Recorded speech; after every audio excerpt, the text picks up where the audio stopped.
Hey, Paul, how's it going? Doing great, Randy. Thanks for having me on. How are you? Excellent. Thank you. Thanks for joining us today.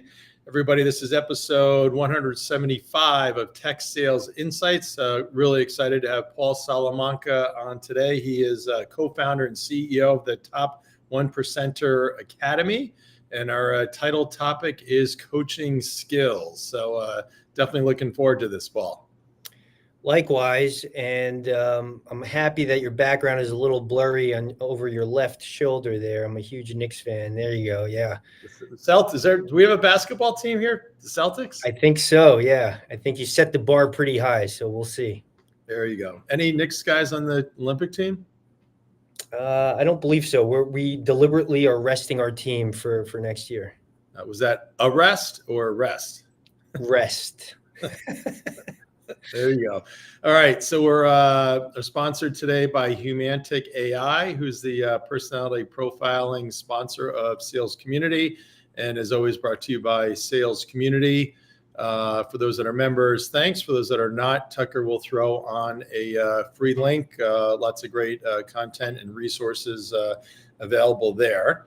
So by way of introduction, Paul lives in Chester, New Jersey. He's got three awesome girls he was bragging to me about beforehand, age 6, 11, and 13. So you certainly have your hands full there. Oh, yeah. Surrounded by beautiful women all the time. There you go.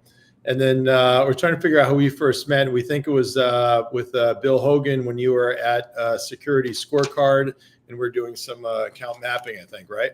That's correct. That's when I realized, who is this Randy guy who knows everybody in the world? I said, I have to get close to this, to Randy. So thanks for your help there. Absolutely. Yeah. Not sure about that, but all right. So helping me with the introduction from our working together, you've certainly been extremely hands-on. You're a great sales leader. And then as we'll get into enough, you're so passionate about the coaching side that you decide to actually do that as a business, but certainly highly regarded in the industry. Great customer relationships, great partner relationships, and helping with a lot on the charity side as well. So from some others that know you even better, Tom Bocard says, Paul is hungry, driven, thoughtful, and empathetic entrepreneur and a human being, continuously selflessly looking to develop himself with the mindset of how he can support and help others prosper and sell more. Bill Hogan says, University of Arizona favorite son, consummate new age sales leader with a blend of old school work ethic and get it done attitude with modern skills and approach, relatable to today's sellers and customers. Gotta love a leader whose hobby has been training sales professionals, honing their craft. He's so good at it and is so passionate about it that he's decided to do it full time. And father of 3 young girls, boater, sneaky evolving golf game, and love the guy. So best 20 handicapper you will ever find. So I'm actually shooting a lot better than my handicap now. So I think now is the time to win some money, Randy. You want to play? There you go. I'm actually, I think, at 20.5. But do you find with the new handicap system that you can kind of move up or move down a lot faster than what you used to? I haven't moved down in recent years, so we will see. I'll let you know. Maybe in a year, I can answer that question. Yeah. All right. Great. Are you going to that Bill's outing in Rockville Center? I am. Yeah, I think we'll be sponsoring that too. Oh, great. Yeah. I'm trying to figure out logistically from Boston, not necessarily the easiest place to get to Monday morning, but it's always a great time. Bill does a great job. We'll figure it out. So jumping into the questions. So Bill had mentioned University of Arizona, I think 2002. And your first job out of college was Tango? First job out of college was Tel Data Control that was acquired by Tango. So okay. Yes. And even my first real job was during college. I would go door to door, first with a prototype because my dad said, hey, grades aren't doing the best. Why don't you come home, get closer to, I said, Dad, give me a second. Let me figure this out. I'll tell you what, I will not only do better at school, but I will also start my own business. Let me just think of an idea first. So I started going door to door to these local businesses and said, okay, I'm going to promote you to dorms, fraternities, sororities. And within 4 years, I started getting Domino's Pizza, Papa John's, New York Life Insurance, trying to recruit, so that became awesome. So that was my first real experience of sales, which then grew to a national company. Awesome. Very cool. And from Tom Murphy, we have great event at the Links. So thanks for that, Tom. And good reminder for me. So for those watching or listening, feel free to chime in with any comments and especially any questions as well. We got a great expert here. So then maybe kind of just briefly go through your impressive career from there. Sure. So I don't know how impressive it was to start. I realized the importance of cash flow when I could no longer knock on businesses and I had to cold call, and the sales cycle was a lot longer. It was more of a national enterprise sale. So I said, okay, I'm running out of cash. I bootstrapped the company. I have to go, figure out a way to make ends meet. So I was doing all these random jobs, and they all helped to this day. I found the way to relate that to enterprise sales. One of them was getting dropped off in the middle of Phoenix at night with a strap on my shoulder, knocking on doors, trying to sell alarm systems. As it would get darker, I'd be the only one outside saying, I have to get in the house and actually sell this alarm. Otherwise, I'm going to be out in the middle of nowhere at night. So all those little experiences taught me many things about sales. Make a long story short, I ended up selling my business to my partner, not for a lot, but that experience got me my first real enterprise sales role at 23, 24 years old. I'm at the sales desk sitting next to mid 30s, 40s, 50-year-olds, right? But I had the raw talent. I just needed some structure. And luckily I had great mentors that were willing to invest time into me to give me that corporate structure. Shout out to Chris Mezzatesta, Matt Kane, both came to my wedding, still close to them to this day. Shout out to Bill Hogan again. You mentioned Bill, another great mentor.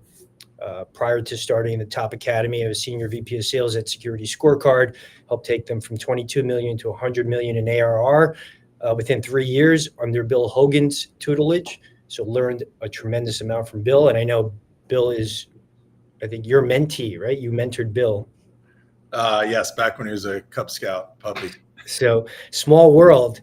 And so he introduced me to you. So awesome. Yep. And then now with top 1%er, tell us more about that. So the top 1%er, and this goes to show you how open-minded Bill is. My CEO at the time, Alex Yampolsky at Security Scorecard. This was during COVID. I'm new at the job, running sales, and on the side, you have extra time during COVID.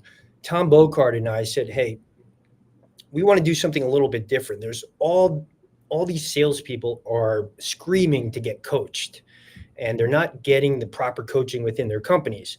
Let's create a 12-week program where we could show up maybe 2 hours a week, but everything will be done online. We could gamify it. So that was essentially the start of the Top Academy, this 12-week program. Every week is a different lesson. It's a combination of not only sales, but meditation, exercise. After the 12 weeks, people look different. They sound different. They're a lot more confident in their sales skills. Individual sales reps were spending, and still are, $8,000 out of their own pockets just to go through this 12-week program. Over 80% of them throughout the 3+ years have made it to the top 1% in sales, either at their entire company, if it was a smaller startup, or within their department, if they worked for Salesforce, AWS, Twilio, right? So the formula works. It's the same formula that took me from a good salesperson to being a top salesperson globally at many different companies. Now we've taken that formula and we're now providing it to companies where we're training the trainer for their sales enablement team to run for their organizations. And still, the success has been phenomenal. That's great. Any customer example you want to touch on? Sure. So, and listen, we're not here to replace, I don't think we'll ever replace a force management. I hear them all over the place. Sandler, Challenger, the Challenger sales. Those are methodologies that we accelerate. We want to make sure that they're leveraging those sales methodologies and really using it in the field. So, for example, Exonius is one of our customers, probably one of the fastest growing tech companies in the world. I think they made it over 100 million in ARR within a couple of years. And still, that goes to show you the type of leaders, Nick, Dave, Jen, the type of leaders they have there, they're still not satisfied with the growth that they have. They invested in their sales team. So we just finished up their first cohort. I went around the room yesterday and I asked, okay, Travis, for example, what was one thing you got out of the academy that it was a little unusual? And what Travis said was, being able to collaborate with my peers and getting to hear everyone go through the same exercises has been phenomenal, right? So sometimes everyone's in their own bubble. If you're the 1% who actually practices behind the scenes, you're doing it by yourself. You don't know how good that sounds compared to maybe the top person in your company or the top salesperson in your company. But everybody gets to hear everybody. You get to learn from everybody. That was Travis. I have many more. I don't want to go through it now, but I appreciate the softball you through there. Absolutely. So now on the title topic, talking about coaching, it seems, my perspective, I'm sure you're involved in agreement, was something that was always kind of lame. And then with, I think with COVID, it got just kind of worse and even lamer. What do you see as the coaching problem today? I love when sales leaders say we have a coaching culture. I don't really know what that means. What I would think that means is that they like to coach their reps from time to time when the opportunity presents itself. It probably means that sales leaders believe that their sales reps are coachable, they're open to feedback, they have a growth mindset. Probably means that the company believes in sales training, they hire sales companies to come in from time to time. But what I think that really means when someone says that is that there's very little, what I'm seeing is there's very little consistent sales coaching going on, especially at scale. That's almost impossible until we came around.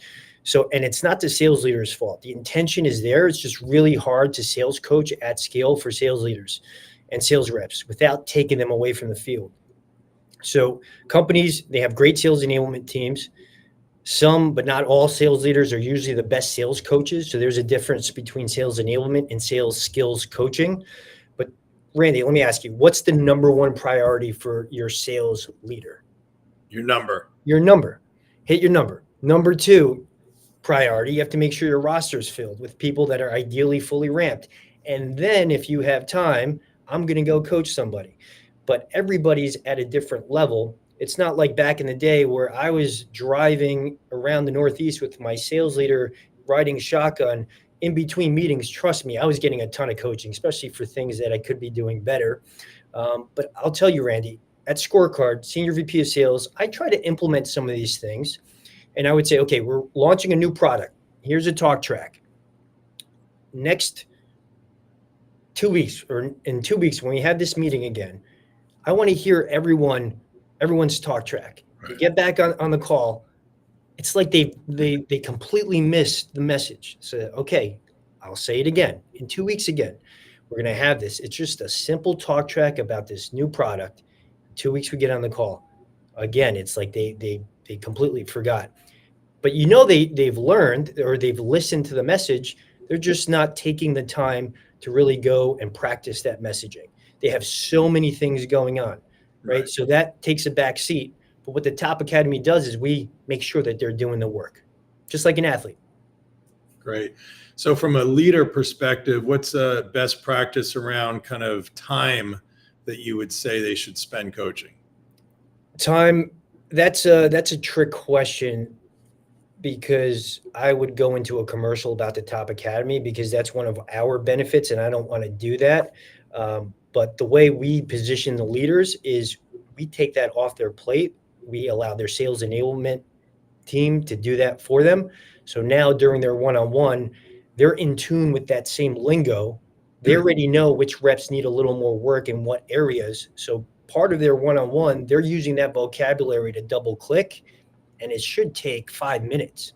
Right? Because all that work is being done and it doesn't sound like it's coming from left field. So now the rep doesn't have to feel paranoid that maybe they're not as good, or their leader doesn't like them, or they feel like they're being singled out. So that's a trick question, but in an ideal scenario, we feel like a sales leader should be spending a couple of minutes just double clicking.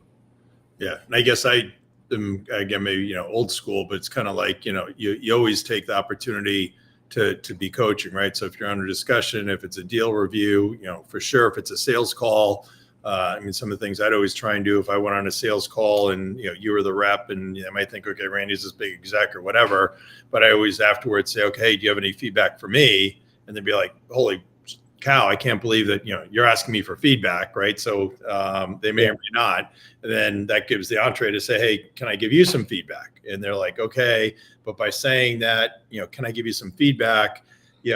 Mentally, they're like, okay, I'm going to hear something. I may not like it, but I'm kind of ready. And that kind of helps to break the ice around, basically critiquing people, which sometimes people have a hard time doing, especially I think a lot of the tech West Coast companies that are kind of passive aggressive. So yep. I'd always oversteer to say, hey, we got to be doing this all the time as a culture, and nobody, the CEO down to, SDR, BDR should be open to the feedback. And then I could say, if I say, hey, Paul, can I give you some feedback? Of course. Right. You're kind of open. And then I'd say, hey, I always compliment, say, hey, I really liked you did this, and that, but then maybe here's some other things we could have done different or better, or you kind of went down that rat hole and then I kind of brought it back here, or they asked this and then you kind of totally avoided it, went somewhere else, kind of things like that. So I think that, from a just, kind of culture and mindset perspective is something that's just of huge value. What do you think? Huge value. And that's exactly what I'm talking about, Randy. So picture your conversation to a group of people 2 hours a week, but now everybody feels comfortable because everybody's getting the same feedback. And now your feedback to Stacy, I'm learning from. And by the time it's my turn to go around, but it's a safe environment. So initially people are a little timid, but then they realize everybody's in the same boat. We're all trying to learn, and then it becomes acceptable. And then they start coming into their own. Yep, absolutely. And then what about, there's obviously different people are at different stages from a leader being comfortable with coaching on the one hand, but then also whether you've got a star or bottom performer. So everybody's kind of different sort of on the grid. So that's the tough part. Okay. So you have some of my top salespeople, they were at the top just by brute force. They outworked everybody. But as a senior VP of sales, there were areas where I could have coached, but it would have felt off for me to coach in that scenario. So that's the tough part. And you have somebody that's not doing as well. And if you coach a little too much, they're going to feel like they're doing even worse. Right. So I think having a safe environment where everyone's learning the same material and it kind of builds off of each other keeps everybody growing together. Right. Totally. And I'm fine if I have any opinions you just disagree with, but, a lot of people along the way I would find would say, oh, just kind of leave your top performers and spend your time coaching the bottom performers. And I would argue the opposite, which is you can get a lot better lift from coaching your top performers. So if you're a top performer, it's 150%. If you kind of coach them or develop them and they can get to 200%, helps them be more productive. And then, by the way, by retaining A players help recruit A players, right? If everybody's a B player, it's going to be hard. Everybody in the industry knows kind of who's who and what's what, right? If you got a bunch of B players, it's harder to bring in A players. What do you think? Absolutely. And the beauty within that, there are a couple of things there. So the A player, they only need a couple of tweaks and then they get it. And when they get it and they're going through the same motions, the B and C players are looking and saying, okay, if the A player is taking this very seriously, I'm going to work just as hard or not, if not harder. So they're setting a great example. They're already at the top of the leaderboard and they're still putting in the work to get just that 1% better, which sets the tone for the rest of the team. So yeah, I agree with you. I mean, if you can just increase your A players, that return is fantastic. Awesome. And then what about your perspective on some of the tools like Gong and others? I think Gong is hands down is one of, if not the best sales tools I have ever used. And it's not just recording calls. And we're creating a sales leadership module here pretty soon, because when I talk to leaders, they're surprised with how many different things Gong can do beyond just recording calls. And I use that at my time at Scorecard and other companies to not so much take the rep's word, not ask, hey, what's going on with this deal? Anything you need help with, I'm jumping into strategic conversations right away. And I wasn't able to do that before Gong. But here's the thing. When it comes to sales coaching, how many sales leaders, legitimate sales, top sales leaders are really spending time listening to Gong calls? Not many. They're listening to calls either after a call to see how the call went, how the rep did, maybe before their next big meeting, right? But for them to spend time listening, waiting for coaching moments, that's really tough. That's really, really tough. Yeah, and also too with Gong, again, I'm old school, but just the notion of a recap letters. It seems like sales teams that these days have lost any command for the English language, don't do prompt recap notes, and don't really capture everything. So it helps you kind of get the ball in the 50-yard line. And you wouldn't press send on what it gives you, but it's a pretty good recap to help kind of get there, which is real effective. Yeah. And then from a coaching perspective in some other areas, not just kind of what you mentioned, but also I'll make it up if I'm at Dell and you want to find out why are you winning against Pure, why you're losing against Pure, they can kind of capture some of those situational things, which then can get put into place right away. So it's just amazing going back to what we used to have, which was none of that. Now having this, but then really just making sure that the leaders I guess number one, know how to do it, but then again, it just kind of discipline in terms of taking the time to do it, right? 100%. Interesting. Yeah, just so crazy there. And then anything else on the kind of coaching side to touch on here before we move on? No, I see there's a question about. Oh yeah. Sorry, yeah, Michael. All right, Tucker, if we can pull that. And we have Tucker behind the scenes is always helping. So Tucker, thank you very much for your help. So Michael says, any thoughts about coaching coaches, teaching managers how to coach seems to be one of the hardest things to do. So what we do is we have an exec summary at the Top Academy where we go through the exercises. So ideally, that foundational work is being done for the sales coaches, for the sales leaders. But now you're coaching the coaches based on the vocabulary, the lingo, what they were taught, and they know what to listen for. So now you're coaching them in a different way to say, okay, here's where they are. Here's how you continue to coach them based on just using key phrases, key terms, so you can pass the baton over to the coaches. I think that's a more effective way of doing it. Because everybody's speaking the same language now. Everybody's in the same, on the same team, listening to the same things. But that's the most effective way I have seen coaching coaches. Great.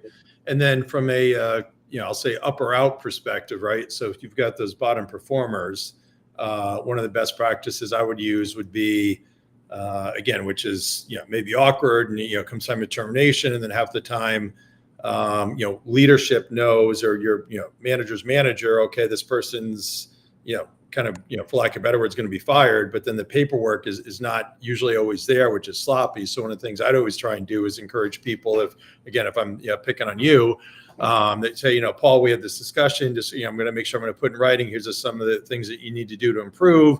We've kind of had this discussion a lot, really haven't seen the results. So I'm going to put in writing something to you that say, as discussed, here's what you do well, here's things you need to improve on. And if you don't improve in these specific areas, anything can happen up to and including termination. And then what I find a lot of times by doing that, then all of a sudden, they kind of, wake up, and I'm like, I don't know what's different from this discussion I had before. Well, you said I'm going to get fired now. I'm like, okay, well, duh. So what do you think about that? That's a double-edged sword. I feel like it could work both ways. Depends on somebody's personality. To your point, it could wake somebody up, but then you wonder, you have a number, you're just as good as your last quarter. So you're in sales. You should have woken up a long time ago. And there are other people who will see that sort of performance improvement plan and just start interviewing and looking for the exit, right? So once you're at that point, it's a tricky situation. I don't know what the right answer is there. I feel like more people will start to hit the exits and put on a good face for a little bit of time.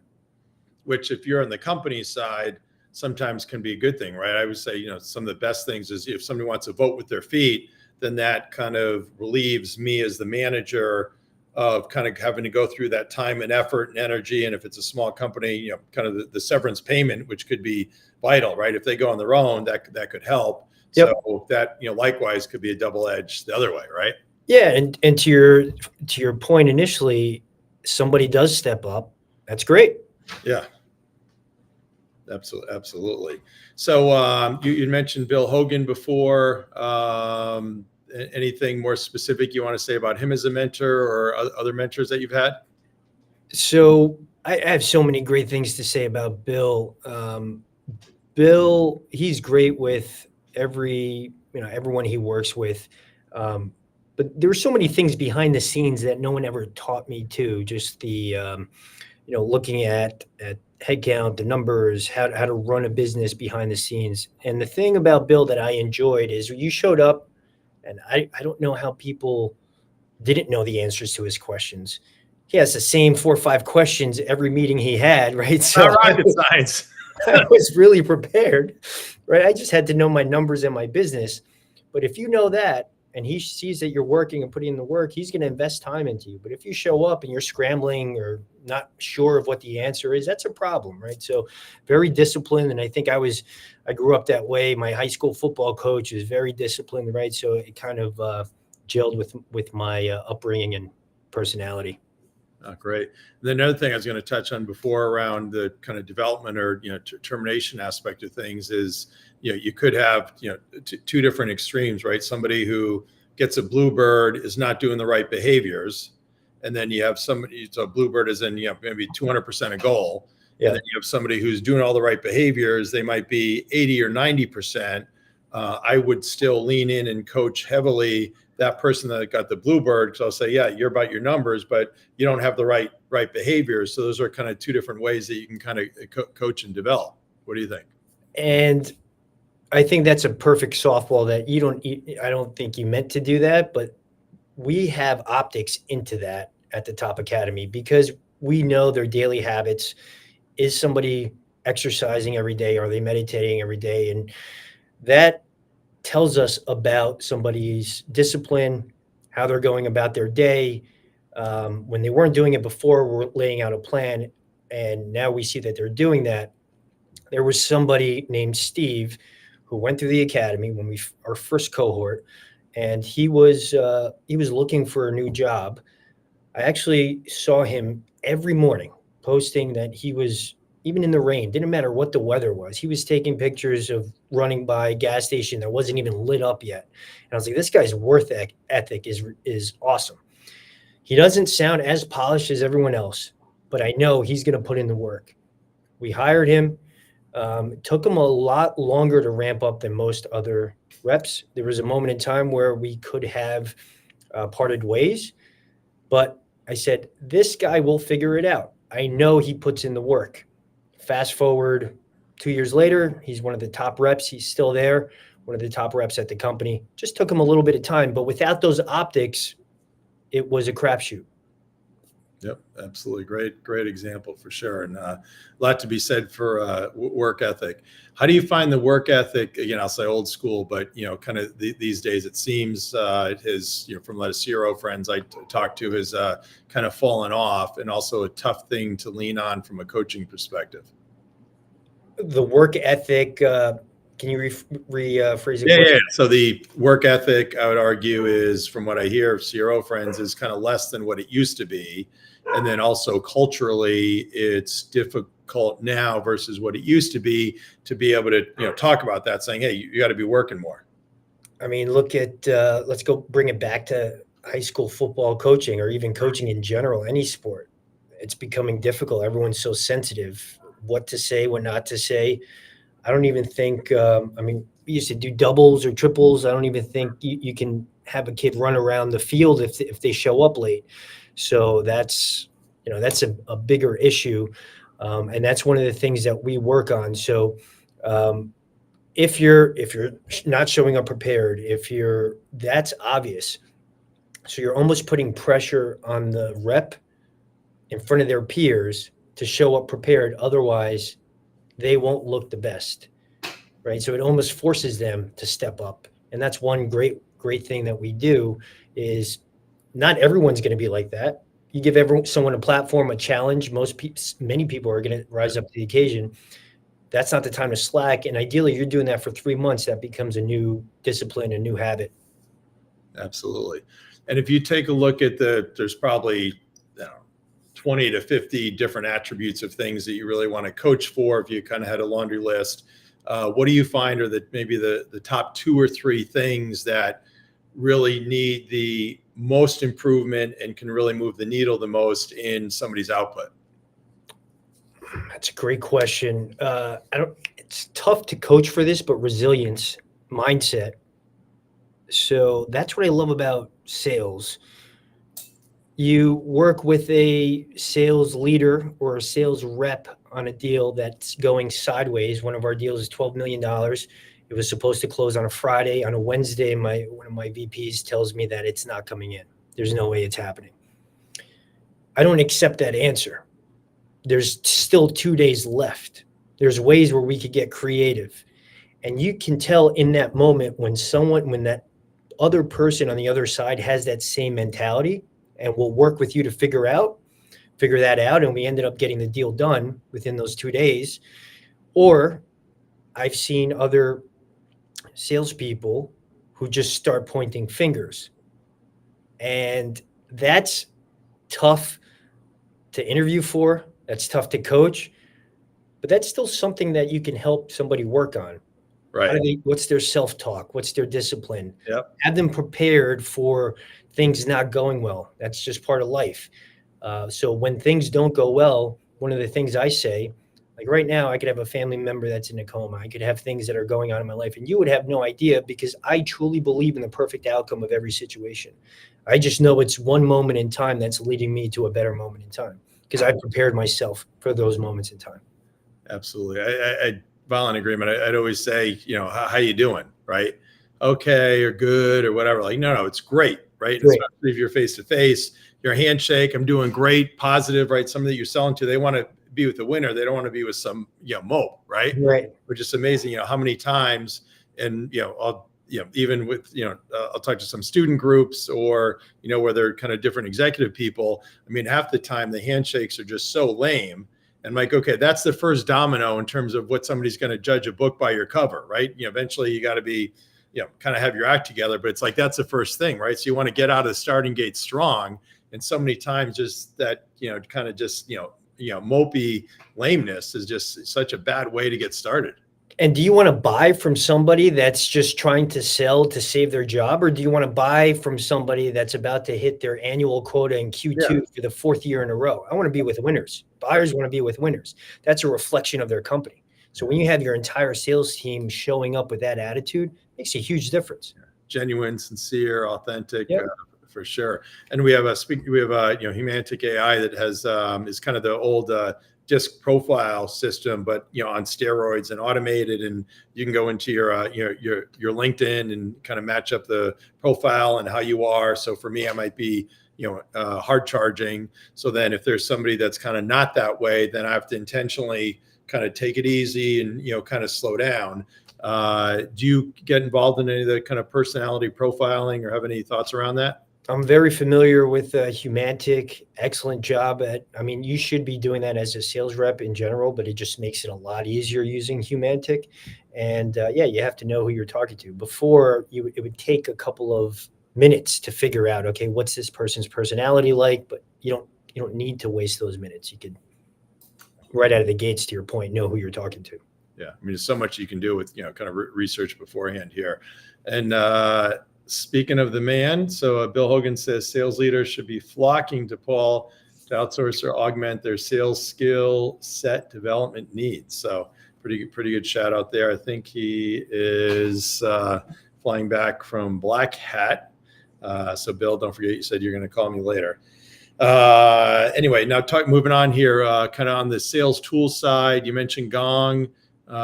Anything else that you're passionate about or recommend? Clary, and I know Gong has a forecasting module now to kind of rival Clary, but I always used Clary with Gong.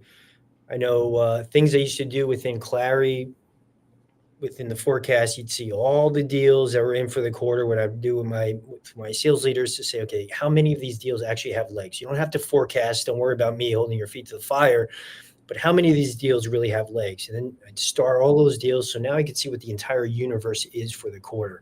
And that gives me a realistic snapshot of, okay, do I really have 2X, 3X? So if I was hovering around my number with the total universe of deals out there, I knew that we had to go start pulling some opportunities from the future quarter, right? So there's so many things you could do with Clary, and I believe Gong has a lot of the same features.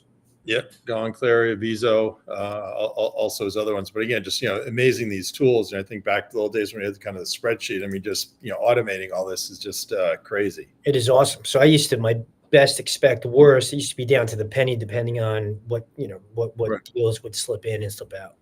Yeah, totally. Really, really cool. So we're getting toward the end here. So anybody watching or listening, feel free to chime in with any other comments or questions.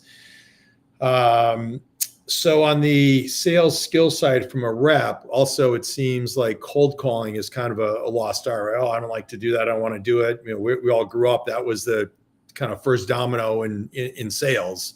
What do you see out there? I see tools, going back to tools like Orem, ORUM, being a game changer. Parallel dials, your connection rate is through the roof. I used to be so confident that when someone would pick up the phone, I would have a very good shot at setting a meeting if it was the right level person. The problem is you would go days without somebody picking up the phone. Now you have a lot of connects using those parallel dialers for people to connect. And the great thing about cold calling is it gives you an immediate feedback loop. So when you get hung up on, what did I say there that was so awful? Many times I know I sounded awful. So how can I go back to the drawing board and sound a little bit better? If I was on the other side and I cold called myself, what about what I just said made me hang up on myself? How do I not sound like a telemarketer, right? So it gives you great perspective, a great feedback loop, and you take that discipline as you start to evolve your sales career, and you use it across every part of the sales cycle. I think cold calling is great. Awesome. And we have one of the sponsored sales community, Phone Ready Leads, has a cool swizzle, as I call it. I mean, typically the pickup rates when you do cold calling is like 3 or 5%. And when you use them, they're able to kind of figure out who has a higher propensity to pick up the phone, and it increases to more like 25 or 30%. So you think about being able to get an uptick of kind of 5 to 10x the number of people that are picking up the phone. It's crazy, and having some great results with people like Workday, Hitachi, CPP, E360, a whole bunch of folks for sure. And then as you're looking at the sales organizations these days, a lot of people, you're talking about, Orem from the parallel dialer, which is great, but then the whole kind of notion of, kind of outsourcing, right? So SDR, again, I'm old school, right? So I would never outsource SDR, BDR group. I'd want to have it, on our own, because there's nobody like your own, and you can use that as a development path. What do you see, or what do you feel? I agree with you. I think it's becoming harder. Even though I like cold calling, it's becoming a lot harder to cold call. So I think it's good to have everybody in-house sharing best practices, understanding, okay, if cold calling isn't great right now, what else are we doing? What's working? What's not? There's so many new approaches out there using a combination of LinkedIn, Sales Navigator, LinkedIn, and cold calling, but it's great, and that's a part of my business that I'm looking to improve, because when we talk to CROs at companies that are about 75 million to over $500 million in ARR, they get it right away. The question is, how do I get in front of more of those CROs? There you go. And what about the importance of the value of relationships these days in the selling process?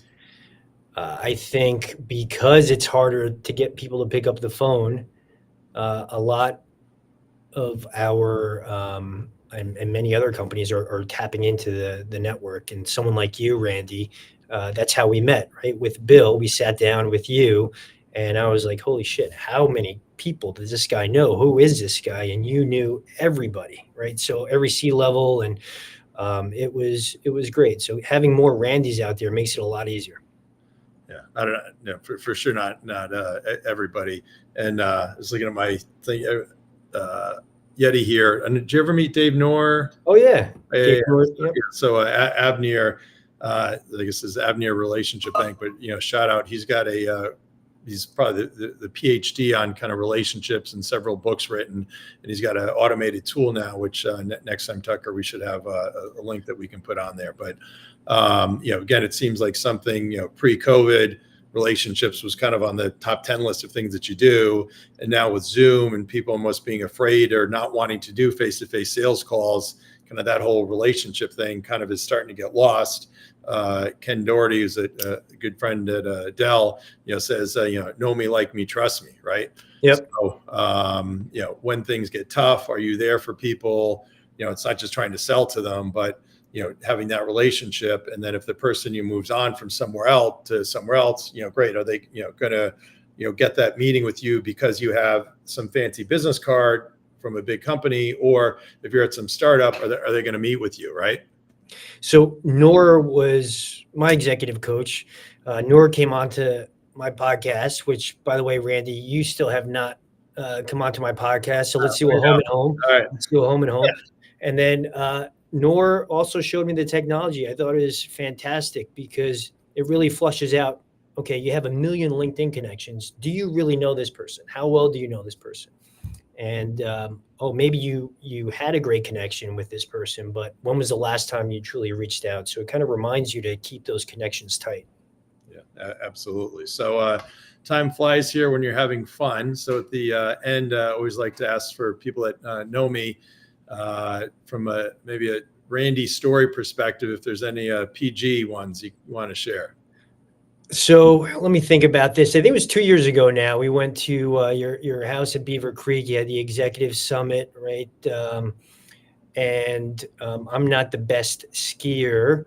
I gave it a shot to go with the advanced group, and I quickly realized I was nowhere near advanced. But you are very advanced, right? You've been skiing your whole life. You're very good. You ski backwards, and I don't even know how that's possible. But you, even though we're hosting the event, you took the time to help out my dear friend and co-founder, Tom Bocard, who has never skied before, maybe one time. What was a train wreck?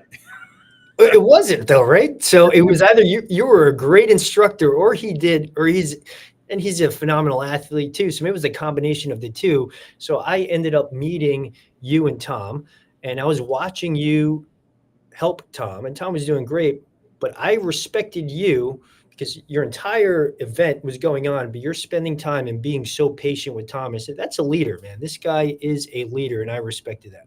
Well, thanks. I was get frustrated, because I'll take a lesson. I was like, give me a morning with you. I'll get you going. The lesson people take you a few days. So you got him. I appreciate that. And then, by the way, Yamar Preet from Humantech was whole different story. But he may remove the sponsorship now. Yeah, exactly.